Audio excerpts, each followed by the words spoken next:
امام اهل السنه احمد بن حنبل رحمت الله علیه الله اعلان رضامندیش از او کنه. الله اکبر. مخلوق جمع است.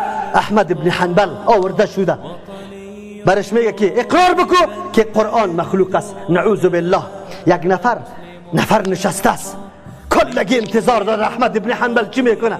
امروز ما محض تهدید میشیم، نعوذ بالله ایمان بیمانی خود اعلان میکنیم. یک نفر برش آمد به احمد ابن حنبل رحمه الله میگه فرق است بین اکرای عوام اکرای عالم. خب گوشت نواز کنی باز بعد از اون موقف علما را بشناسی که عالم کی را میگه، عالم کی هست. برش میگه که احمد جانت در خطر است، رسوا میشی، مصیبت برات میرسه. خیر است در قلب این عقیده را نکو، در زبان هم اینقدر بگو و توریه کو. توریه ای را میگه که در ظاهر مخاطب یک مطلب بگیره و در باطن مطلب تو دیگه باشه. ابو بکر رضی الله عنه امرای رسول الله روان است. دمو شبی که هجرت میکنن نفر در دمی روی آمد از ابو بکر رضی الله عنه میشناسه، رسول الله را نمیشناسه. میگه من هذا رجل، این شخص کی است؟ ابو بکر رضی الله عنه ایران شد. اگر بگوی که رسول الله خوین خلاص شد، نمایان شدم، دنبال ما را تعقیب میکنه دیگه خلاص نمیشیم. الله اکبر. دمی وقت در قلبش الله ای گپ مندازه. رجل یهدن السبیل، شخصی است که برای من راه را نشان میده. او آدم فکر کرد که راه بلد است. او ابو بکر رضی چی را مقصدش بود؟ این شخصی است که مرا راه دین نشان داده، راه حق نشان داده. این را توریه میگه.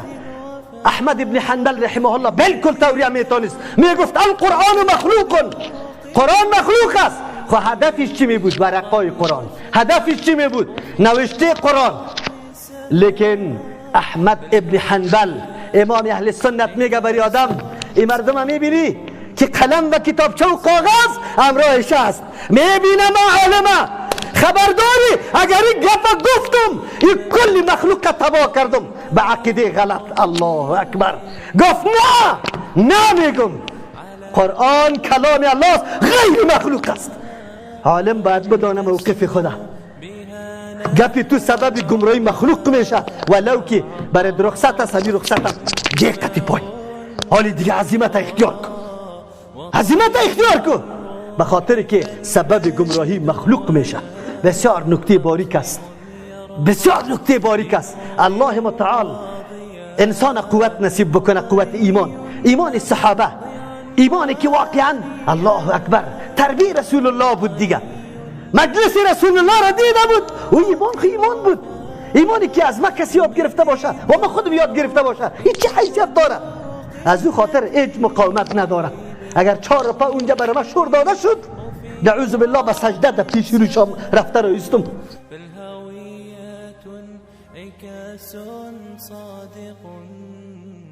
صميم النفس حبا للعطاء أسرتي مملكة تهضنني مشعل الخير على درب النما